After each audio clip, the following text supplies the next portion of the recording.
অন্য রাজনৈতিক দলের নেতার মুখে শুনলাম যে এক দল খেয়ে গিয়েছে, আরেক দল খাওয়ার জন্য নাকি বসে রয়েছে। তো আমি তাদের উদ্দেশ্যে বলতে চাই যে এই ধরনের মন্তব্য করে আমাদের যে ঐক্য সৃষ্টি হয়েছিল খুনি হাসিনার বিরুদ্ধে, সেই ঐক্যকে বিনষ্ট করলে সবশেষে গিয়ে দেশ এবং জনগণেরই ক্ষতি হবে। কেউ যদি বলতে চায় আমরা খাবার জন্য অপেক্ষায় রয়েছি, তারা বোকার স্বর্গে বাস করছে। আমি বলবো যে আমাদের পেটে যতটুকু খাবার আল্লাহ ঢোকানোর ক্ষমতা দিয়েছে, আপনাদেরকেও মানুষ হিসেবে ততটুকুই দিয়েছে।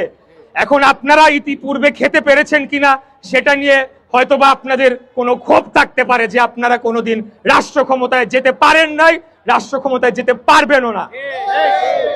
এখন আপনারা জানেন যে একটা কিংস পার্টি তৈরি করার চেষ্টা করা হচ্ছে।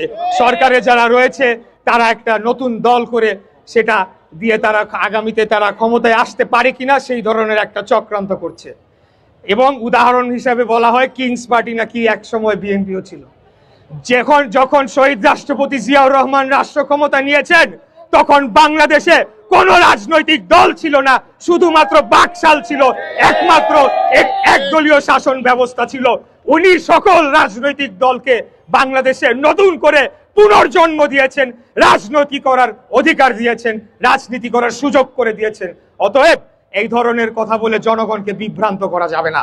কোন এক ছাত্র নেতা তিনি বলেছেন যে জাতীয়তাবাদী, সুবিধাভোগী, বঞ্চিত লীগ এইরকম একটা শব্দ ব্যবহার করেছেন। আসলে আমি বলবো এই যে অনৈক্য সৃষ্টি করা হচ্ছে, বিভিন্ন রাজনৈতিক বক্তব্য দিয়ে তারা ফায়দা লুটার চেষ্টা করা হচ্ছে, এতে করে কিন্তু শেষ মুহূর্তে গিয়ে খুনি হাসিনা এবং স্বৈরাচারী আওয়ামী লীগেরই লাভবান হবে। আপনারা এইসব কথাবার্তা বলে আমাদের মধ্যে যে ঐক্য রয়েছে, জনগণের মধ্যে যে ঐক্য রয়েছে সেটি নষ্ট করবেন।